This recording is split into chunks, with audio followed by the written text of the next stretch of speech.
Bilang tugon sa climate change, nais paigtingin ni Pastor Apollo Sikibuloy ang paggamit ng renewable energy sa Pilipinas upang makatulong sa kalikasan at mapalakas ang ekonomiya ng bansa. Si Val Divina Gracia magbabalita.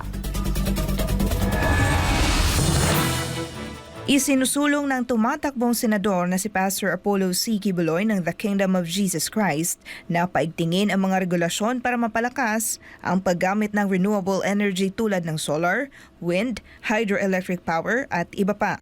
Bilang tugon, nais palawakin ng butihing pastor ang pagbibigay ng mga insentibo tulad ng tax incentives sa mga kumpanya at individual na mamumuhunan sa renewable energy projects.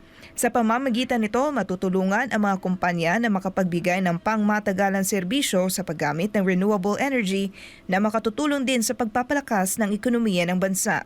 Layunin din itong gawing mas mabilis at maayos ang proseso ng pag-aproba ng mga permit upang hikayatin ang mga investor. Proposal po ni Pastora, ito enhanced tax incentives for renewable energy products.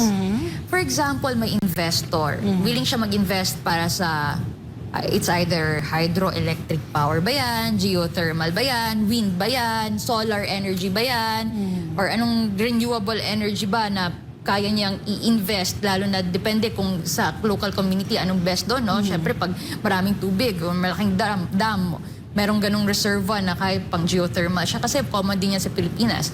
So pag may investor na willing siya, okay, gusto ko mag-invest na para talagang ano lang tayo, doon lang tayo sa renewable energy lang ang gagamitin sa bansa at saka maging sustainable talaga. Tsaka kaya ng wala ng brownout and everything.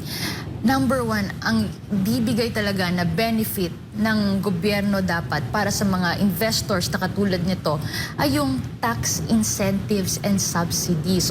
Ang tax incentives ay makatutulong din sa mga kumpanya para sa pagsasagawa ng mga trainings at pag-i-invest sa research and development.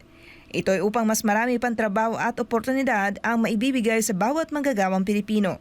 Anya, malaga itong matutukan upang mapagaan ang presyo ng kuryente sa bansa. Maganda din po, sabi ni Pastor, na merong din partnership with stakeholders wherein we will engage with private sectors, with international investors, para talaga ma-foster yung collaboration and investment in renewable energy. Ito ay isa lamang sa mga programa ni Pastor Apollo na tutugon sa climate change at makatutulong upang mapanatili ang paglago ng ekonomiya sa bansa.